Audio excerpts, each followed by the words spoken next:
Well, I am very interested in the subject of human misjudgment, and Lord knows I've created a good bit of it. I don't think I've created my full statistical share, and I think that one of the reasons was that I tried to do something about this terrible ignorance I left the Harvard Law School with when I saw this patterned irrationality, which was so extreme.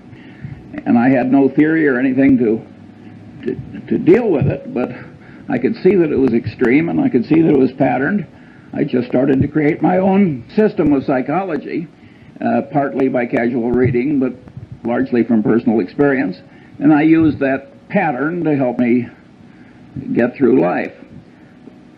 Fairly late in life, I stumbled into this book, Influence, by a psychologist named Bob Cialdini, who became a super tenured hotshot on a 2,000-person faculty at a very young age. And he wrote this book, which has now sold 300,000 copies, which is remarkable for it's an academic book aimed at a popular audience. And that filled in a lot of holes in my crude system. And when those holes had filled in, I thought I had a system that was a good working tool, and I'd like to share that one with you. And I came here because behavioral economics, how could economics not be behavioral? If it isn't behavioral, what the hell is it? I think it's fairly clear that all reality has to respect all other reality. If you come to inconsistencies, they have to be resolved. And so the idea of if there's anything valid in psychology, economics has to recognize it, and vice versa.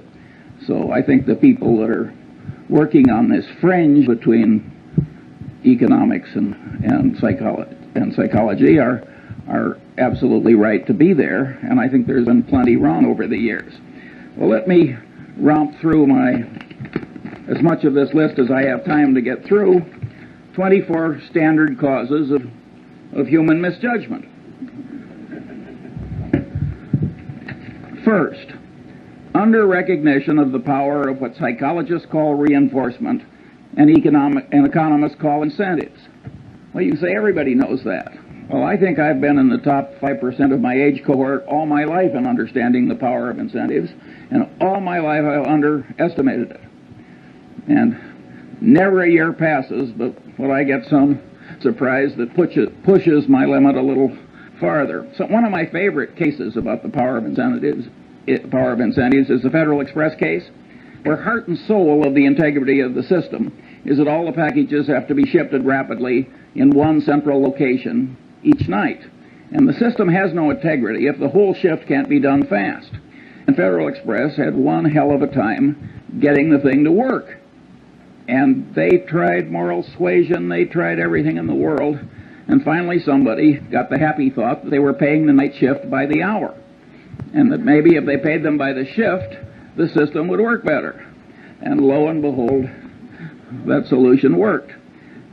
Early in the history of Xerox, Joe Wilson, who was then in the government, had to go back to Xerox because he couldn't understand how their better new machine was selling so poorly in relation to their older and inferior machine.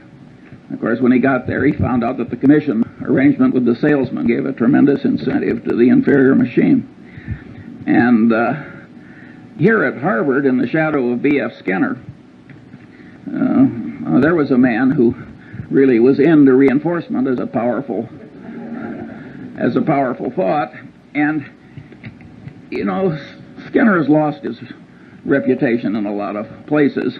But if you were to analyze the entire history of experimental science at Harvard, he'd be in the top handful. His experiments were very ingenious, the results were counterintuitive, and they were important. It is not given to experimental science to do better. What gummed up Skinner's reputation is that he developed a case of what I always call man with a hammer syndrome. To the man with a hammer, every problem tends to look pretty much like a nail. And Skinner had one of the more extreme cases in the history of academia, and this syndrome doesn't exempt bright people.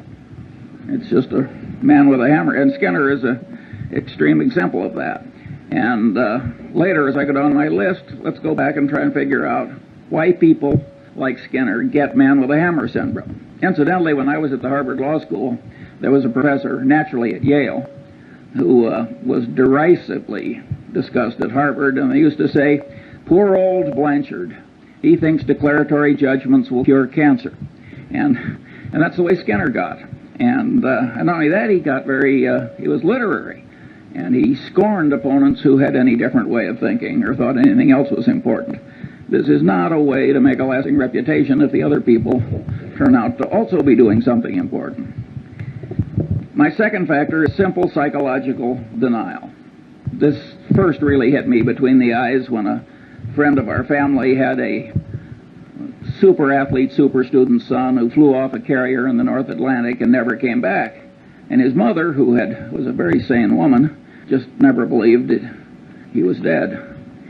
And of course, if you turn on the television, you find the mothers of the most obvious criminals that man could ever diagnose, and they all think their sons are innocent.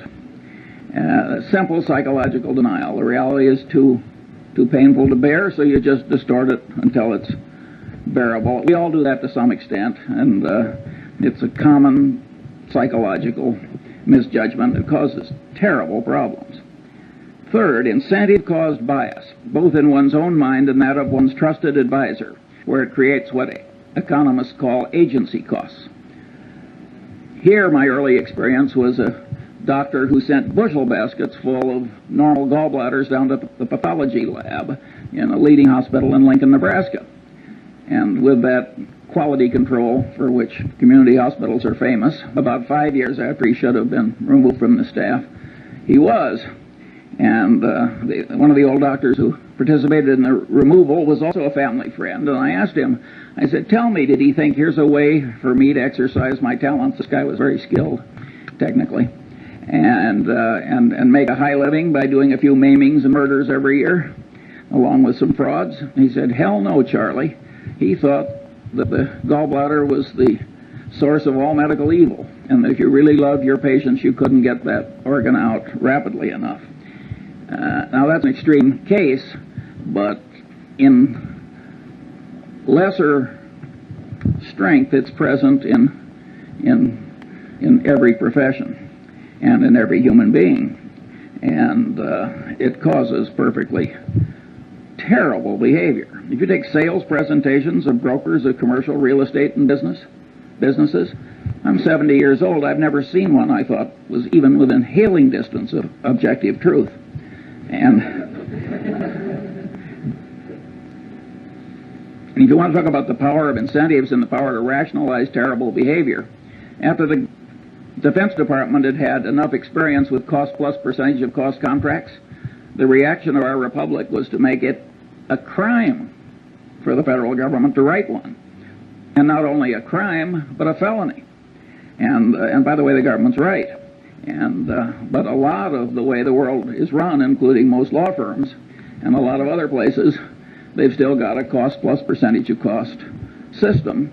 And human nature, with its version of what I call incentive-caused bias, causes this terrible abuse. And many of the people who are doing it, you would be glad to have marry into your family compared to what you're otherwise going to get. Now, there are huge implications from the fact that human mind is put together this way, and that is that people who create things like cash registers, which make misbehavior hard, are some of the effective saints of our civilization. And the cash register was a great moral instrument when it was created, and Patterson knew that, by the way. He had a little store, and the people were stealing him blind and never made any money, and people sold him a couple of cash registers, and it went to profit immediately. And of course, he closed the store and went into the cash register business, and with results which are so this is a huge important thing. If you read the psychology text, you will find that if they're 1,000 pages long, there's one sentence. Somehow incentive-caused bias has escaped the standard survey course in psychology. Fourth, and this is a superpower in error-causing psychological tendency, Bias from consistency and commitment tendency, including the tendency to avoid or promptly resolve cognitive dissonance, includes the self-confirmation tendency of all conclusions, particularly expressed conclusions, and with a special persistence for conclusions that are hard-won. But what I'm saying here is that the human mind is a lot like the human egg. And the human egg has a shut-off device. When one sperm gets in, it shuts down so the next one can't get in. The human mind has a big tendency of the same sort.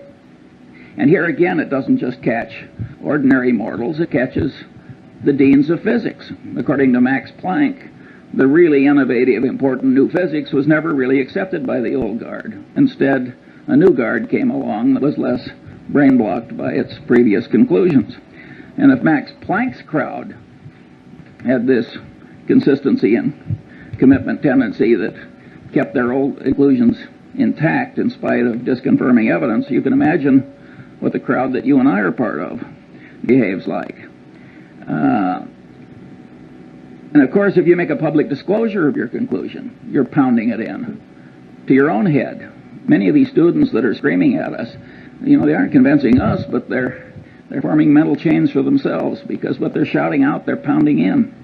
And I think educational institutions that create a climate where too much of that goes on are, in a fundamental sense, they're irresponsible institutions. It's very important to not put your brain in chains too young by what you shout out. And all these things like painful qualifying and initiation rituals, and all those things pound in your commitments and your ideas. And the Chinese brainwashing system, which was for war prisoners, which was way better than anybody else's, they maneuvered people into making tiny little commitments and declarations, and then they'd slowly build. That worked way better than torture. Sixth, bias from Pavlovian association, misconstruing past correlation as a reliable basis for decision making.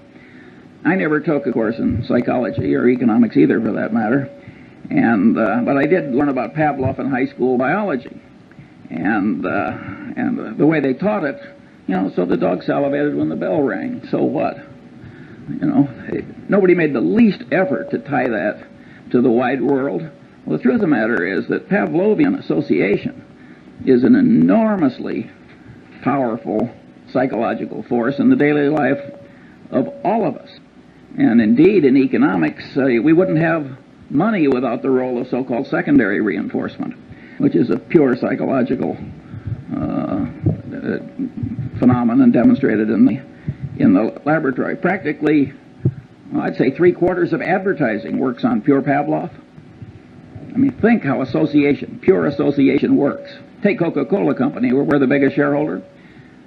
They want to be associated with every wonderful image. Heroics in the Olympics, wonderful music, you name it. They don't want to be associated with presidents' funerals and so forth. When have you seen a Coca-Cola ad?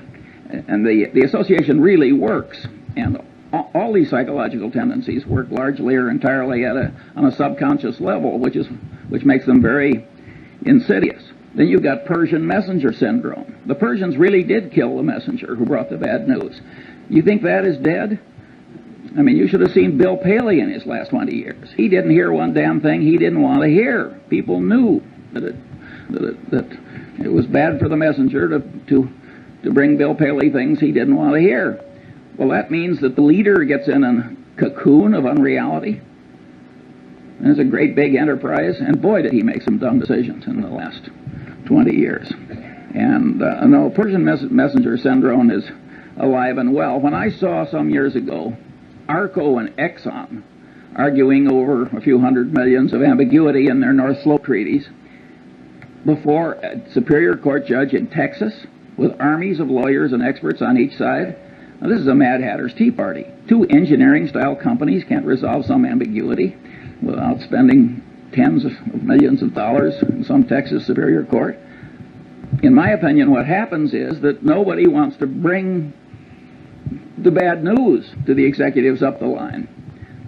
That here's a few $100 million you thought you had that you don't, and it's much safer to act like the Persian messenger who goes away to hide rather than bring home the news of the battle lost.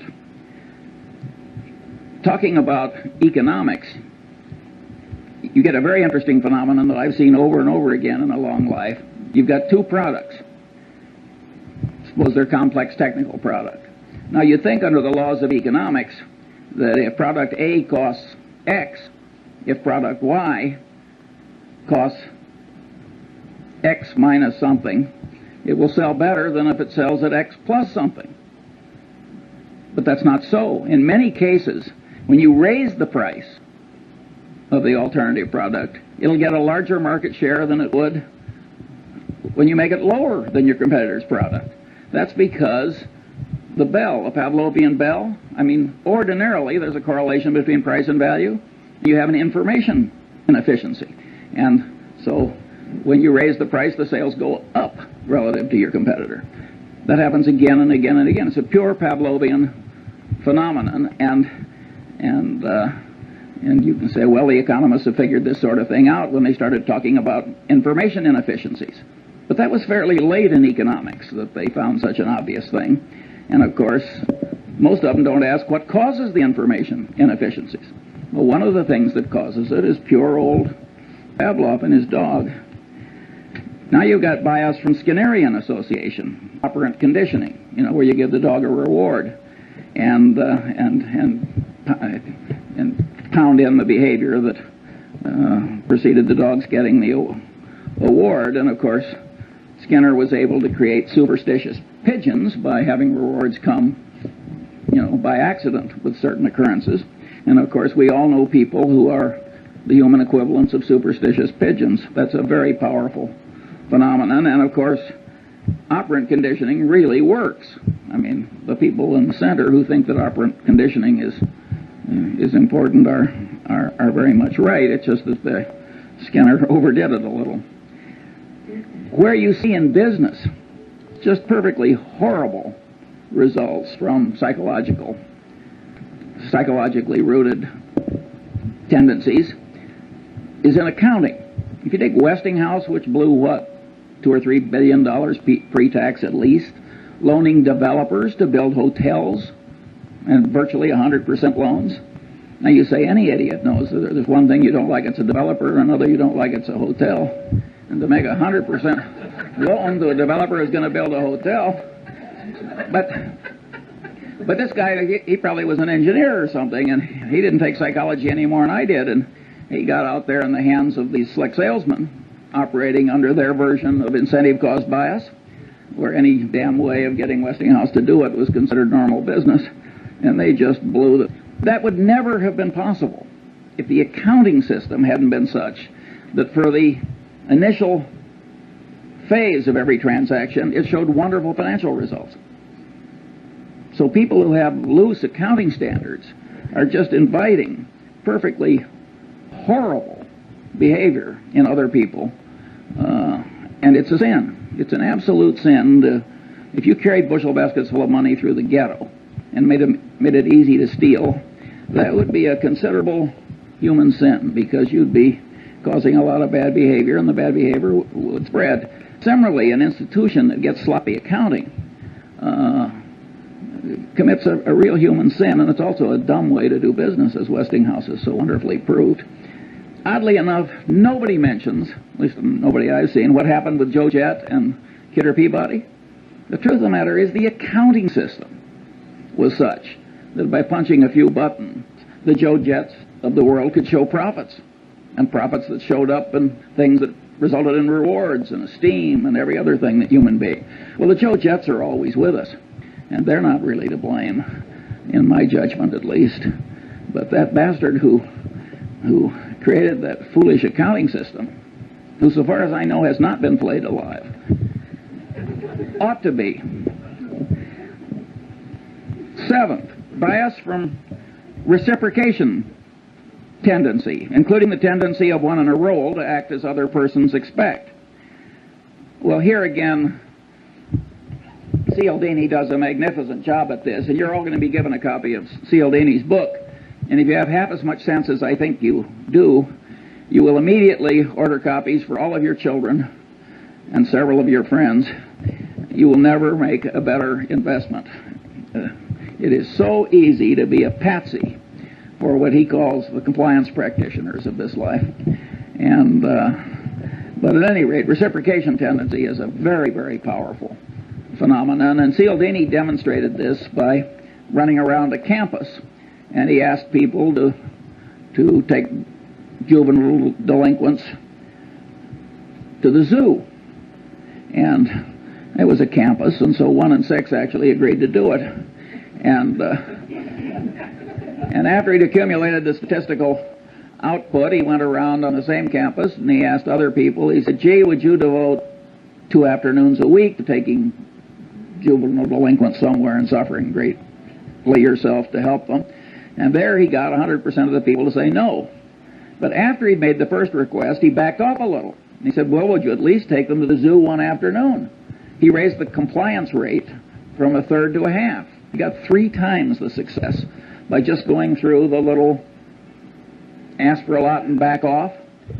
Now, if the human mind on a subconscious level can be manipulated that way, and you don't know it, well, I always use the phrase, you're like a one-legged man in an ass-kicking contest.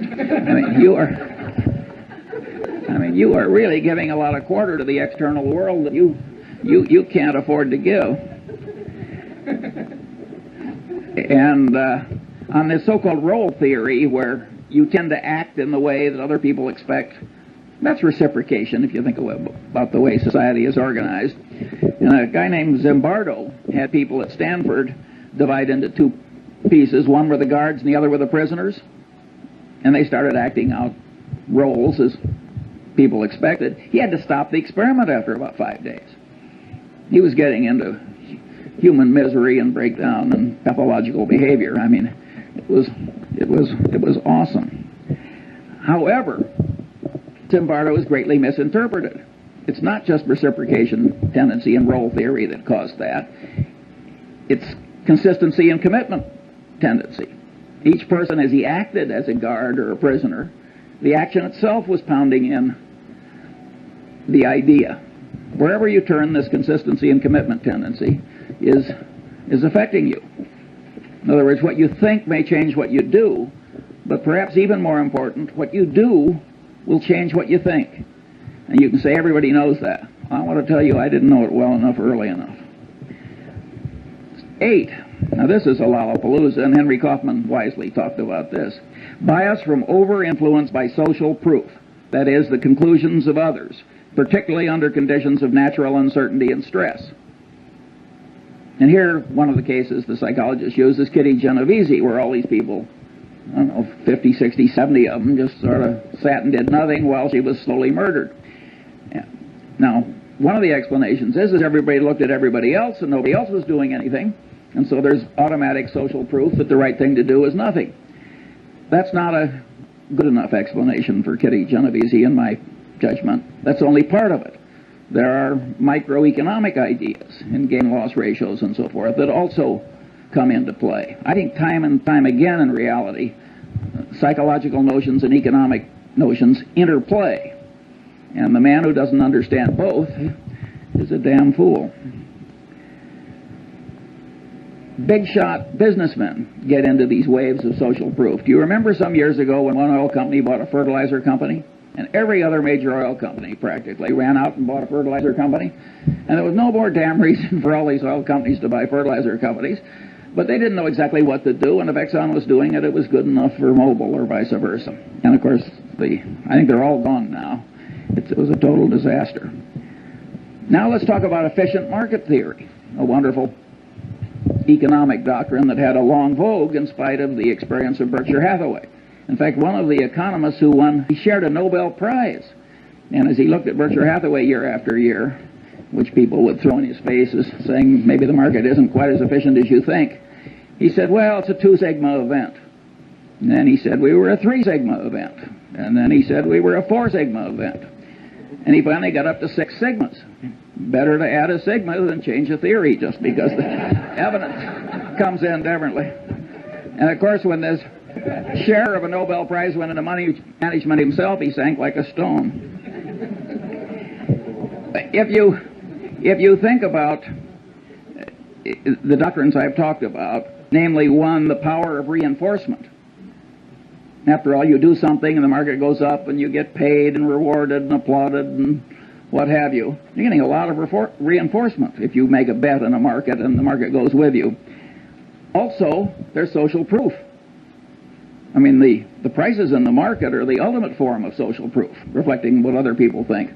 And so the combination is very powerful. Why would you expect general market levels to always be totally efficient, say even in 1973-4 at the pit, or in 1972 or whatever it was when the Nifty 50 were in their heyday? If these psychological notions are correct, you would expect some waves of irrationality, which carry general levels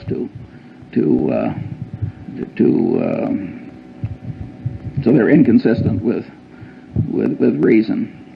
9. What made these economists love the efficient market theory is the math was so elegant. And after all, math was what they'd learned to do. The man with a hammer, every problem tends to look pretty much like a nail. The alternative truth was a little messy. And they'd forgotten the great economist Keynes, whom I think said, better to be roughly right than precisely wrong. 9. Bias from contrast cause distortions of sensation, perception, and cognition. Here the great experiment that Cialdini does in his class is he takes 3 buckets of water. One's hot, one's cold, and one's room temperature. He has the student stick his left hand in the hot water and his right hand in the cold water. Then he has them remove the hands and put them both in the room temperature bucket. And of course, with both hands in the same bucket of water, one seems hot and the other seems cold, because the sensation apparatus of man is over-influenced by contrast. It has no absolute scale. It's got a contrast scale in it. And it's a scale with quantum effects in it, too. It takes a certain percentage change before it's noticed. Maybe you've had a magician remove your watch. I certainly have, without your noticing it. It's the same thing. He's taking advantage of your contrast type troubles in your sensory apparatus. But here the great truth is that cognition mimics sensation, and the cognition manipulators mimic the watch removing magician. In other words, people are manipulating you all day long on this contrast phenomenon. Cialdini cites the case of the real estate broker, and you got the rube that's been transferred into your town, and the first thing you do is you take the rube out to 2 of the most awful overpriced houses you've ever seen. And then you take the rube to some moderately overpriced house, and then you stick them. And it works pretty well, which is why the real estate salesmen do it. And it's always going to work. And the accidents of life can do this to you, and it can ruin your life. In my generation, when women lived at home until they got married, I saw some perfectly terrible marriages made by highly desirable women because they lived in terrible homes. And I've seen some terrible second marriages which were made because there were slight improvements over an even worse first marriage. And you think you're immune from these things and you laugh, and I want to tell you, you aren't. And my favorite analogy, I can't vouch for the accuracy of. I have this worthless friend I like to play bridge with, and he's a total intellectual amateur that lives on inherited money. But he told me once something I really enjoyed hearing. He said, Charlie, he says, if you throw a frog into very hot water, the frog will jump out. But if you put the frog in room temperature water and just slowly heat the water up, the frog will die there. Now, I don't know whether that's true about a frog, but it sure is hell true about many of the businessmen I know. And there again, it is the contrast phenomenon. These are hotshot, high-powered people. I mean, these are not fools. If it comes to you in small pieces, you're likely to miss. So you have to, if you're going to be a person of good judgment, you have to do something about this warp in your head where it's so misled by mere contrast. Bias from over-influence by authority. Well, here the Milgram experiment, as it's caused, I think there have been 1,600 psychological papers written about Milgram. And he had a person posing as an authority figure trick ordinary people into giving what they had every reason to expect was heavy torture by electric shock to perfectly innocent fellow citizens. And the experiment has been, he was trying to show that why Hitler succeeded and a few other things. So this really caught the fancy of the world. Partly it's so politically correct, and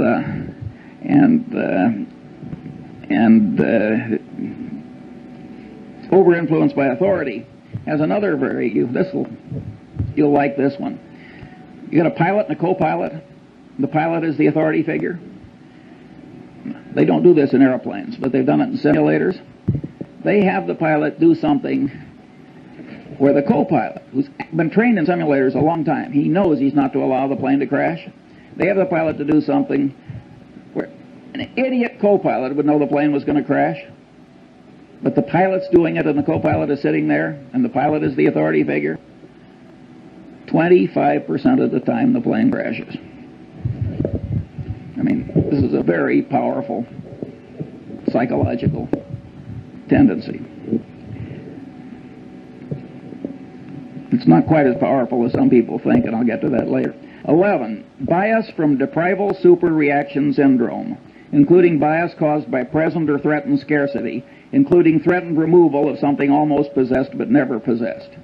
Here I took the Munger dog. Lovely, harmless dog. The only way to get that dog to bite you was to try and take something out of its mouth after it was already there. And any of you who have tried to do takeaways in labor negotiations will know that the human version of that dog is there in all of us. And I had a predecessor on a little island where I have a house, and his next door neighbor put a little pine tree in that was about 3 feet high, and it turned his 180-degree view of the harbor into 179 3/4. Well, they had a blood feud like the Hatfields and McCoys, and it went on and on and on. And I mean, people are really crazy about minor decrements down. And then, if you act on them, you get into reciprocation tendency, because you don't just reciprocate affection, you reciprocate animosity, and the whole thing can escalate. And so, huge insanities can come from just subconsciously overweighing the importance of what you're losing or almost getting and not getting. And the extreme business case here was New Coke. Now, Coca-Cola has the most valuable trademark in the world. We're the major shareholder. I mean, I think we understand that trademark. Coke has armies of brilliant engineers, lawyers, psychologists, advertising executives, and so forth. And they had a trademark on a flavor, and they'd spent the better part of 100 years getting people to believe that trademark had all these intangible values too. And people associated it with a flavor. And so they were going to tell people not that it was improved, because you can't improve a flavor. If a flavor is a matter of taste, I mean, you may improve a detergent or something, but telling you're going to make a major change in a flavor.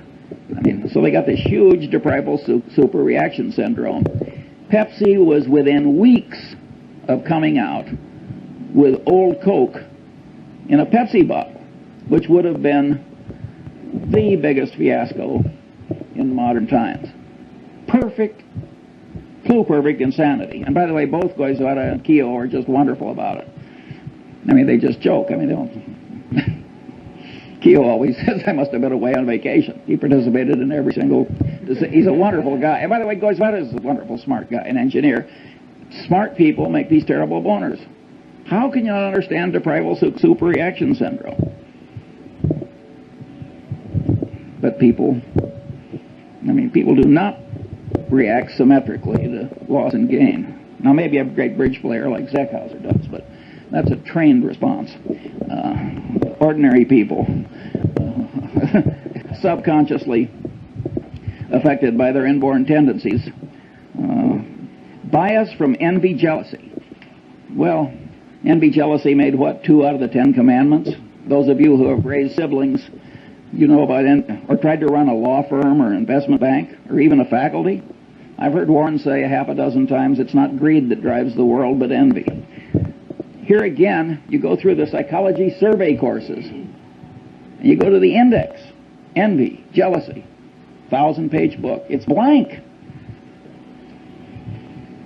There's some blind spots in academia, but it's an enormously powerful thing, and it operates to a considerable extent on a subconscious level.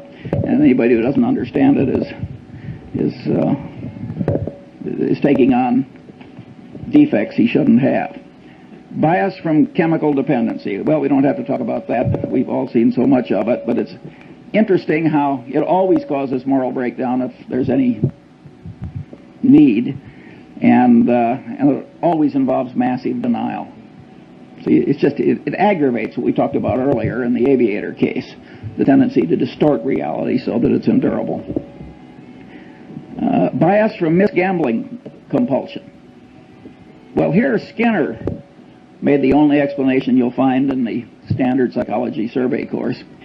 He, of course, created a variable reinforcement rate for his pigeons, his mice, and he found that would pound in the behavior better than any other reinforcement pattern. And he says, aha, I've explained why gambling is such a powerful, addictive force in a civilization. I think that is, to a very considerable extent, true. But being Skinner, he seemed to think that was the only explanation.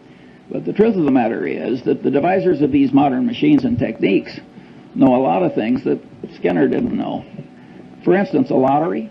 You have a lottery where you get your number by lot, and then somebody draws a number by lot. It gets lousy play. You get a lottery where people get to pick their number. Get big play.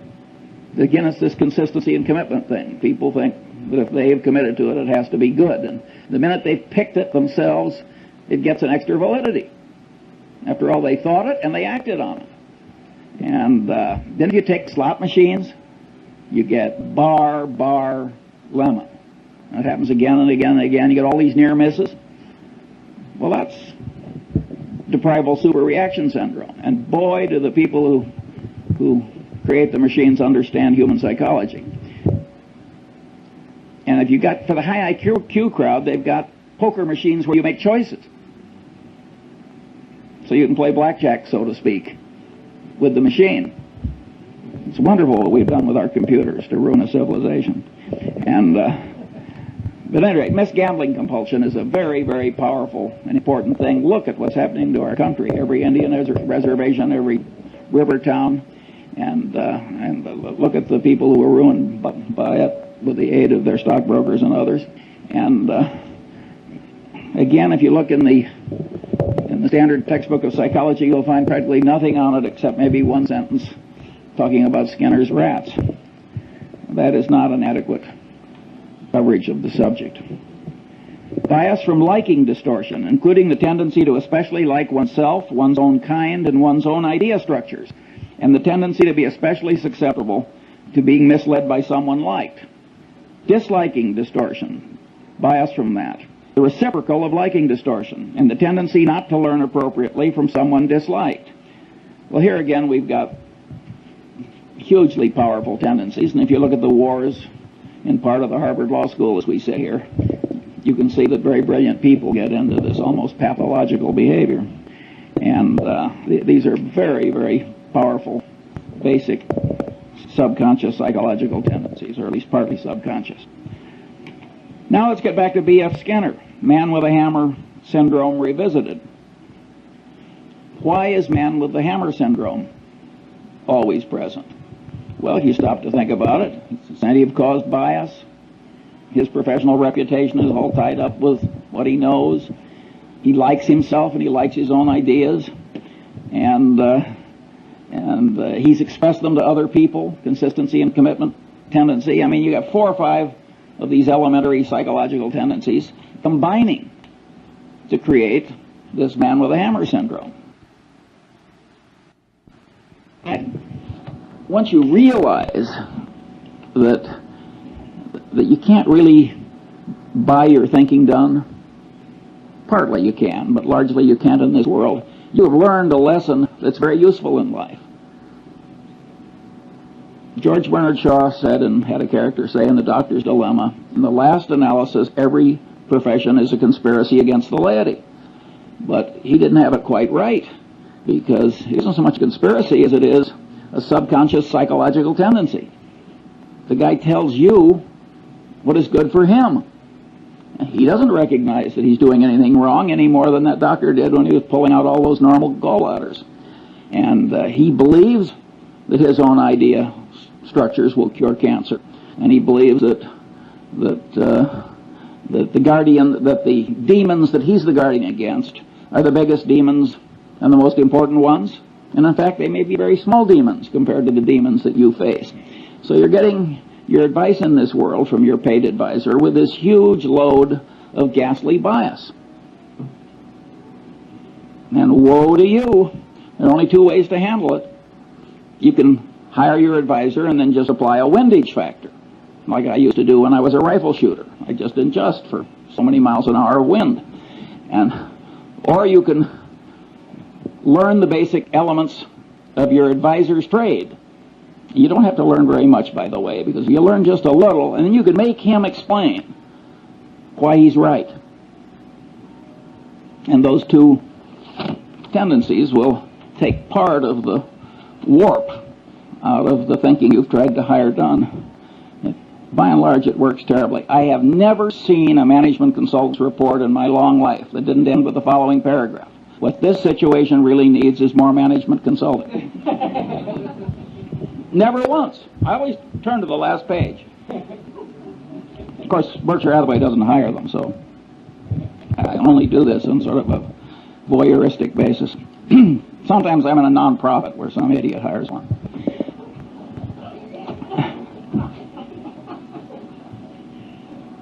"17. Bias from the non-mathematical nature of the human brain in its natural state, as it deals with probabilities employing crude heuristics, and is often misled by mere contrast, a tendency to overweigh conveniently available information, and other psychologically rooted misthinking tendencies on this list, when the brain should be using the simple probability mathematics of Fermat and Pascal, applied to all reasonably obtainable and correctly weighted items of information that are of value in predicting outcomes. The right way to think is the way Zeckhauser plays bridge. It's just that simple. And your brain doesn't naturally know how to think the way Zeckhauser knows how to play bridge. Now, you notice I put in that availability thing, and there I'm mimicking some very eminent psychologists, Kahneman, I hope I pronounced that right, and Tversky, who raised the idea of availability to a whole heuristic of misjudgment. And, you know, they are very substantially right. I mean, ask the Coca-Cola Company, which has raised availability to a secular religion, if availability changes behavior. You will drink a hell of a lot more Coke if it's always available. I mean, availability does change behavior and cognition. Nonetheless, even though I recognize that and applaud Tversky and Kahneman, I don't like it for my personal system, except as part of a greater subsystem, which is, you got to think the way Zeckhauser plays the bridge. It isn't just the lack of availability that distorts your judgment. All the things on this list distort judgment. And I want to train myself to kind of mentally run down the list instead of just jumping on availability. So that's why I state it the way I do. In a sense, these psychological tendencies make things unavailable. Because if you quickly jump to one thing, and then because you've jumped to it, the consistency and commitment tendency makes you lock in, boom, that's error number one. Or if something is very vivid, which I'm going to come to next, that will really pound in. And the reason that the thing that really matters is now unavailable, and what's extra vivid wins, is, I mean, the extra vividness creates the unavailability. So I think it's much better to have a whole list of things that cause you to be less like Zeckhauser than it is just to jump on one factor. Here, I think we should discuss John Gutfriend. This is a very interesting human example which will be taught in every decent professional school for at least a full generation. Goodfriend has a trusted employee, and it comes to light, not through confession, but by accident, that the trusted employee has lied like hell to the government and manipulated the accounting system, and it was really equivalent to forgery. And the man immediately says, "I've never done it before. I'll never do it again. It was an isolated example." And of course, it was obvious that he was trying to help the government as well as himself, because he thought the government had been dumb enough to pass a rule that he'd spoken against. And after all, if a government's not going to pay attention to a bond trader at Solomon, what kind of a government can it be? But at any rate, and this guy has been part of a little clique that has made, way over $1 billion for Solomon in the very recent past. And it's a little handful of people. And so there are a lot of psychological forces at work. And you know the guy's wife, and he's right in front of you, and there's human sympathy, and he's sort of asking for your help, which is a form which encourages reciprocation, and there are all these psychological tendencies are working, plus the fact he's part of a group that will pay a lot of money for you. At any rate, Goodfriend does not cashier the man. And of course, he had done it before, and he did do it again. Well, now you look as though you almost wanted him to do it again. Or God knows what you look like, but it isn't good. And that simple decision destroyed John Goodfriend.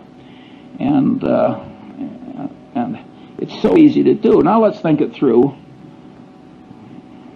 like the bridge player, like Zeckhauser. You find an isolated example of a little old lady in the Seas Candy Company, one of our subsidiaries, getting into the till.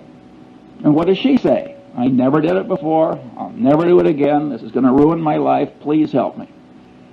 And you know her children and her friends, and she's been around 30 years, and standing behind the candy counter with swollen ankles, and you're an old lady. It isn't that glorious a life. And you're rich and powerful, and there she is. "I never did it before. I'll never do it again." Well, how likely is it that she never did it before? If you're going to catch 10 embezzlements a year, what are the chances that any one of them, applying what Tversky and Kahneman call baseline information, will be somebody who only did it this once? And the people who have done it before and are going to do it again, what are they all going to say? Well, in the history of the Seas Candy Company, they always say, "I never did it before, and I'm never going to do it again." And we cashier them. It would be evil not to, because terrible behavior spreads. Remember, what was it, Serpico? I mean, you let that stuff, you got social proof, you got incentive caused bias, you got a whole lot of psychological factors that will cause the evil behavior to spread. And pretty soon the whole your place is rotten, the civilization is rotten. It's not the right way to behave. And I will admit that when I knew the wife and children, I have paid severance pay when I fire somebody for taking a mistress on an extended foreign trip. It's not the adultery I mind, it's the embezzlement. But there, I wouldn't do it where Goodfriend did it, where they've been cheating somebody else on my behalf. There, I think you have to cashier. But if they're just stealing from you and you get rid of them, I don't think you need the last ounce of vengeance.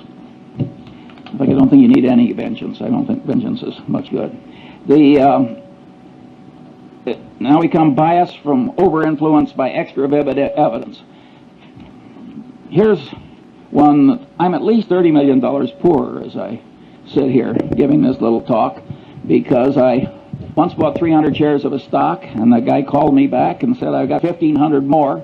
I said, "Will you hold it for 15 minutes while I think about it?" And the CEO of this company, I have seen a lot of vivid peculiarities in a long life, but this guy set a world record. I'm talking about the CEO, and I just misweighed it. The truth of the matter is his situation was foolproof. He was soon going to be dead. I turned down the extra 1,500 shares, and it's now cost me $30 million, and that's life in the big city. And it wasn't something where stock was generally available. And so it's very easy to misweigh the vivid evidence. And Goodfriend did that when he looked into the man's eyes and forgave the colleague. And 22, stress-induced mental changes, small and large, temporary and permanent.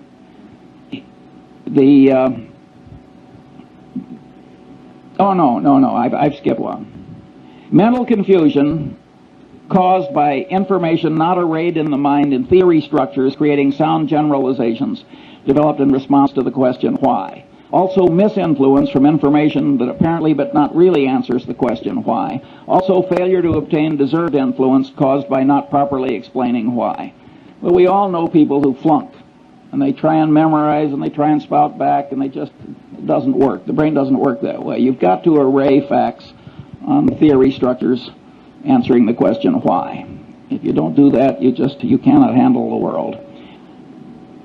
And now we get to Feuerstein, who was the general counsel of Salomon when Goodfriend made his big error. And Feuerstein knew better. He told Goodfriend, you have to report this as a matter of morality and prudent business judgment. He said, it's probably not illegal, there's probably no legal duty to do it, but you have to do it as a matter of prudent conduct and proper dealing with your main customer. And he said that to Goodfriend on at least 2 or 3 occasions. And he stopped. And, of course, the persuasion failed. And when Goodfriend went down, Feuerstein went with him. And it ruined a considerable part of Feuerstein's life. Well, Feuerstein was a member of the Harvard Law Review who made an elementary psychological mistake. You want to persuade somebody, you really tell them why. And what have we learned in lesson 1? Incentives really matter. He should have told, and vivid evidence really works. He should have told Goodfriend, you are likely to ruin your life and disgrace your family and lose your money. And is Mosier worth this? I know both men, that would have worked. So Feuerstein flunked elementary psychology, this very sophisticated, brilliant lawyer.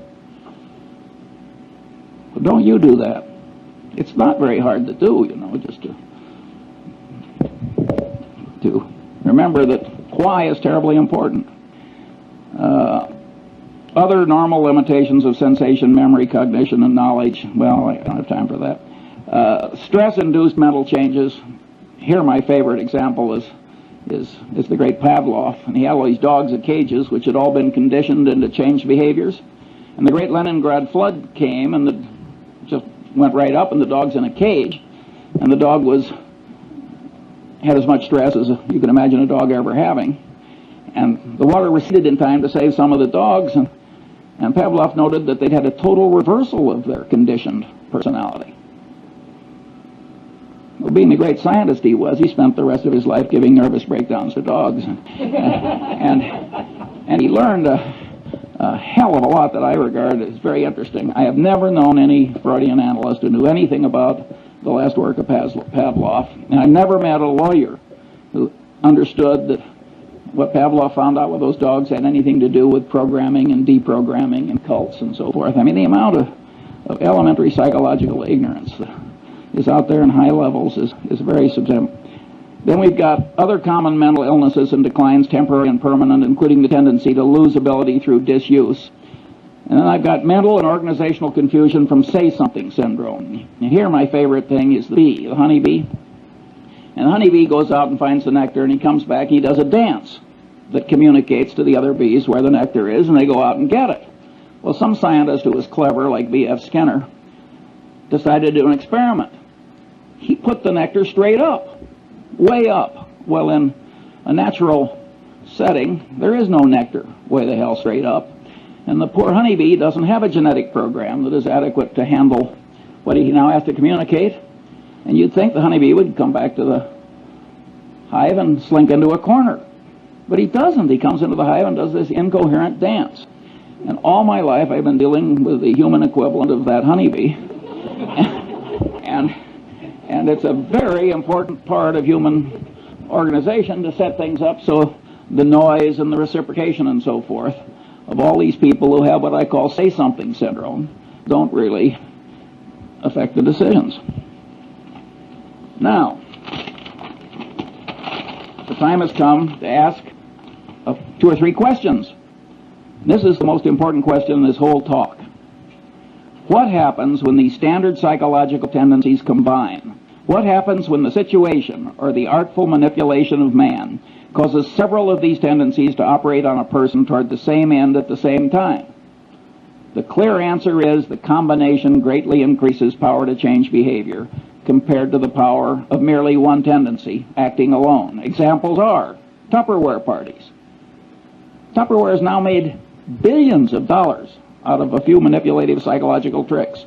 It was so schlock that directors of Justin Dart's company resigned when he crammed it down his board's throat. And he was totally right, by the way, judged by economic outcomes. Mooney conversion methods. Boy, do they work. He just combines 4 or 5 of these things together. The system of Alcoholics Anonymous. A 50% no drinking rate outcome when everything else fails. It's a very clever system that uses 4 or 5 psychological systems at once toward, I might say, a very good end. The Milgram experiment. See, Milgram, it's been widely interpreted as mere obedience. But the truth of the matter is that the experimenter who got the students to give the heavy shocks in Milgram, he explained why. It was a false explanation. We need this to look for scientific truth and so on. That greatly changed the behavior of the people. And number 2, he worked them up. Tiny shock, little larger, little larger. So commitment and consistency tendency and the contrast principle were both working in favor of this behavior. So again, it's 4 different psychological tendencies. That's when you get these Lollapalooza effects, you will almost always find 4 or 5 of these things working together. When I was young, there was a whodunit hero who always said, cherchez la femme. And what you should search for in life is the combination, because the combination is likely to do you in. Or if you're the inventor of Tupperware parties, it's likely to make you enormously rich if you can stand shaving when you do it. Then one of my favorite cases is the McDonnell-Douglas airliner evacuation disaster. The government requires that airliners pass a bunch of tests. One of them is evacuation. Get everybody out, I think it's 90 seconds or something like that. It's some short period of time. The government has rules, make it very realistic, so on and so on. You can't select nothing but 20-year-old athletes to evacuate your airliner. So McDonnell-Douglas schedules one of these things in a hangar, and they make the hangar dark, and the concrete floor is 25 feet down, and they got these little rubber chutes, and they got all these old people, and they ring the bell, and they all rush out, and in the morning, when the first test is done, they create, 20 terrible injuries that will go off to hospitals. And of course, they scheduled another one for the afternoon. By the way, they didn't meet the time schedule either, in addition to causing all the injuries. Well, so what do? They do it again in the afternoon. Now they create 20 more injuries and 1 case of a severed spinal column with permanent unfixable paralysis. These are engineers, these are brilliant people, this is thought over through in a big bureaucracy. Again, it's a combination of attendance. Authorities told you to do it. He told you to make it realistic. You've decided to do it. You've decided to do it twice. Incentive cost bias. If you pass, you save a lot of money. You've got to jump this hurdle before you can sell your new airliner. Again, 3, 4, 5 of these things work together, and it turns human brains into mush. And maybe you think this doesn't happen in picking investments? If so, you're living in a different world than I am. Finally, the open outcry auction. The open outcry auction is just made to turn the brain into mush. You get social proof, the other guy is bidding, you get reciprocation tendency, you get deprival superreaction syndrome, the thing is going away. I mean, it's just absolutely designed to manipulate people into idiotic behavior. Finally, the institution of the board of directors of a major human American company. Well, the top guy is sitting there, he's an authority figure. He's doing asinine things. You look around the board, nobody else is objecting. Social proof, it's okay. Reciprocation tendency, he's raising the director's fees every year. He's flying you around in the corporate airplane to look at interesting plants or whatever the hell they do, and you go. And you really get extreme dysfunction as a corrective decision-making body in the typical American board of directors. They only act, again, the power of incentives, they only act when it gets so bad that it starts reflecting, making them look foolish or threatening legal liability to them. That's Munger's rule. I mean, there are occasional things that don't follow Munger's rule, but by and large, the board of directors is a very ineffective corrector if the top guy is a little nuts, which of course frequently happens. The second question: isn't this list of standard psychological tendencies improperly tautological compared with the system of Euclid? That is, aren't there overlaps, and can't some items on the list be derived from combinations of other items? The answer to that is plainly yes. 3, what good is in the practical world is the thought system indicated by the list? Isn't practical benefit prevented because these psychological tendencies are programmed into the human mind by broad evolution, so we can't get rid of them? Broad evolution, I mean the combination of genetic and cultural evolution, but mostly genetic. Well, the answer is the tendencies are partly good, and indeed probably much more good than bad, otherwise they wouldn't be there. By and large, these rules of thumb have worked pretty well for man given his limited mental capacity, and that's why they were programmed in by broad evolution. At any rate, they can't be simply washed out automatically, and they shouldn't be. Nonetheless, the psychological thought system described is very useful in spreading wisdom and good conduct when one understands it and uses it constructively. Here are some examples. Karl Braun's communication practices. He designed oil refineries with spectacular skill and integrity. He had a very simple rule. Remember I said why is important? You got fired in the Braun Company. You had to have 5 W's. You had to tell who what you wanted to do, where and when, and you had to tell him why. And if you wrote a communication and left out the why, you got fired. Because Braun knew it's complicated building an oil refinery. And it can blow up, all kinds of things happen. And he knew that his communication system worked better if you always told him why. That's a simple discipline, and boy does it work. 2, the use of simulators in pilot training. Here again, abilities attenuate with disuse. Well, the simulator is God's gift because you can keep them fresh. The system of Alcoholics Anonymous. That's certainly a constructive use of somebody understanding psychological tendencies. I think they just blundered into it, as a matter of fact. So you can regard it as kind of an evolutionary outcome. But just because they blundered into it doesn't mean you can't invent its equivalent when you need it for a good purpose. Clinical training in medical schools. Here's a profoundly correct way of understanding psychology. The standard practice is watch one, do one, teach one. Boy, does that pound in what you want pounded in. Again, the consistency and commitment tendency. And that is a profoundly correct way to teach clinical medicine. The rules of the U.S. Constitutional Convention. Totally secret, no vote until the final vote, then just one vote on the whole Constitution. Very clever psychological rules. And if they had a different procedure, everybody would have been pushed into a corner by his own pronouncements and his own oratory and his own, and no recorded votes until the last one. And they got it through by a whisker with those wise rules. We wouldn't have had the Constitution if our forefathers hadn't been so psychologically acute. And look at the crowd we got now. 6, the use of Granny's rule. I love this. One of the psychologists who works with the Center gets paid a fortune running around America, and he teaches executives to manipulate themselves. Now, Granny's rule is you don't get the ice cream unless you eat your carrots. Well, Granny was a very wise woman. That is a very good system. And so this guy, very eminent psychologist, he runs around the country telling executives to organize their day. So they force themselves to do what's unpleasant and important by doing that first and then rewarding themselves with something they really like doing. He is profoundly correct. 7, the Harvard Business School's emphasis on decision trees. When I was young and foolish, I used to laugh at the Harvard Business School. I said, they're teaching 28-year-old people that high school algebra works in real life. We're talking about elementary probability. But later I I wised up and I realized that it was very important that they do that, and better late than never. 8, the use of postmortems at Johnson & Johnson.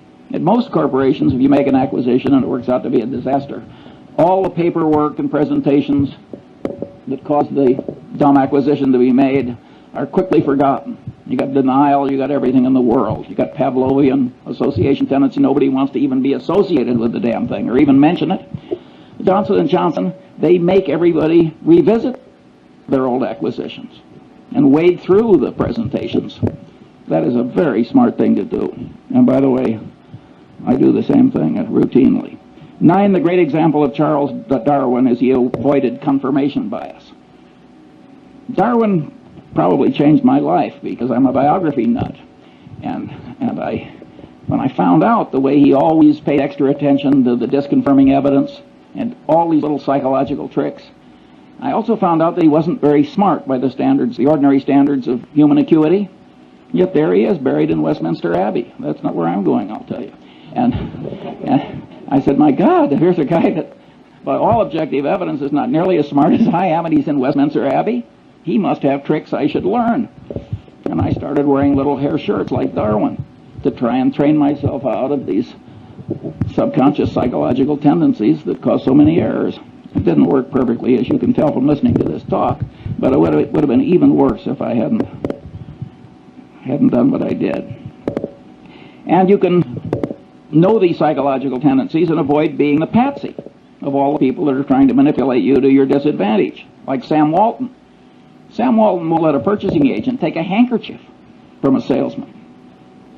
He knows how powerful the subconscious reciprocation tendency is. That is a profoundly correct way for Sam Walton to behave. Then there's the Warren Buffett rule for open outcry auctions. Don't go. We don't go to the closed bid auctions, too, because that's a counterproductive way to do things ordinarily for a different reason, which Zeckhauser would understand. 4, what special knowledge problems lie buried in the thought system indicated by the list? Well, one is paradox. Now we're talking about a type of human wisdom that the more people learn about it, the more attenuated the wisdom gets. That's an intrinsically paradoxical kind of wisdom. But we have paradox in mathematics, and we don't give up mathematics. I say, damn the paradox. This stuff is wonderfully useful. And by the way, the granny's rule, when you apply it to yourself, is sort of a paradox in a paradox. The manipulation still works even though you know you're doing it. And I've seen that done by one person to another. I drew this beautiful woman as my dinner partner a few years ago, and I'd never seen her before, although she's married to a prominent Angelino, and she sat down next to me and she turned her beautiful face up and she said, Charlie, she said, what one word accounts for your remarkable success in life? Now, I knew I was being manipulated and that she'd done this before, and I just loved it. I never see this woman without a little lift in my spirits.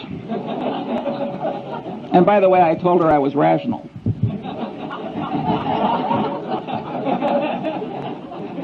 You'll have to judge yourself whether that's true.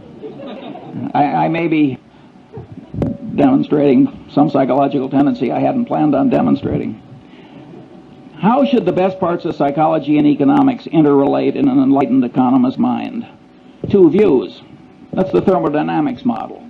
You can't derive thermodynamics from Newtonian gravity and laws of mechanics, even though it's a lot of little particles interacting.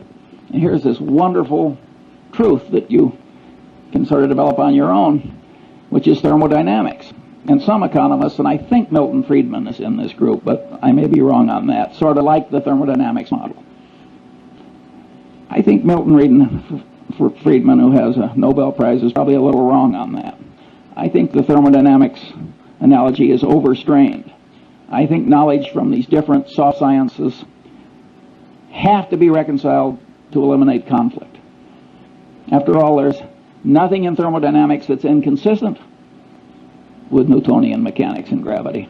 And I think that some of these economic theories are not totally consistent with other knowledge, and they have to be bent, and I think that these behavioral economics or economists are probably the ones that are bending them in a correct direction.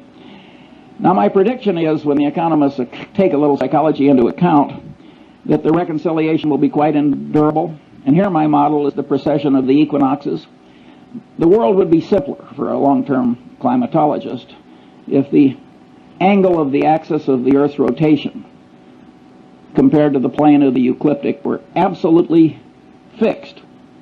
But it isn't fixed. Over every 40,000 years or so, there's this little wobble, and that has pronounced long-term effects. Well, in many cases, what psychology is going to add is just a little wobble, and it will be endurable. Here I quote another hero of mine, who of course is Einstein, where he said, "The Lord is subtle but not malicious." And I don't think it's going to be that hard to bend economics a little to accommodate what's right in psychology. The final question is, if the thought system indicated by this list of psychological tendencies has great value, not widely recognized and employed, what should the educational system do about it? I am not going to answer that one now. I like leaving a little mystery. Have I used up all the time, so there's no time for questions? I think that what we're going to do is we're going to borrow a little bit of time from the end of the day summary and questions, and we're going to move it and allocate it to Charles Munger. That's definitely the focus. So when we have questions for 10 or 15 minutes, and then we'll ask other people questions most of the time. By the way, the dean of the Stanford Law School is here today, Paul Brest, and he is trying to create a course at the Stanford Law School that tries to work stuff similar to this into worldly wisdom for lawyers, which I regard as a profoundly good idea, and he wrote an article about it, and you'll be given a copy along with Cialdini's book. Questions? Yeah. Would we be able to get a copy of that list of 20 books? Yes. I presume there would be one curious man. And I have it, and I'll put it over there on the table, but don't take more than one, because I didn't anticipate such a big crowd. And if we run short, I'm sure the center is up to making other copies. And yeah. Well, let me just ask one question. If I had listened to this talk, I might have thought that you were a psychologist. I can't hear you. If I had listened to this talk, I might have thought that Charles Munger was a psychology professor operating in a business school. Every once in a while, on a micro issue, you told us how you would have dealt with one of these issues, for example, with the unfortunate lady from Seas. But you didn't tell us how these tendencies affected you in what's probably the most important, or one of the most important elements of your success, which was deciding where to invest your money. And I'm wondering if you might relate some of these principles to some of your past decisions that way. Well, of course, an investment decision in the common stock of a company frequently involves a whole lot of factors interacting. Usually, of course, there's one big, simple model. And a lot of those models are microeconomic. And I have a little list of, it wouldn't be nearly 24 of those, but I don't have time for that one. And I don't have too much interest in teaching other people how to get rich. My personal, and that isn't because I fear the competition or anything like that.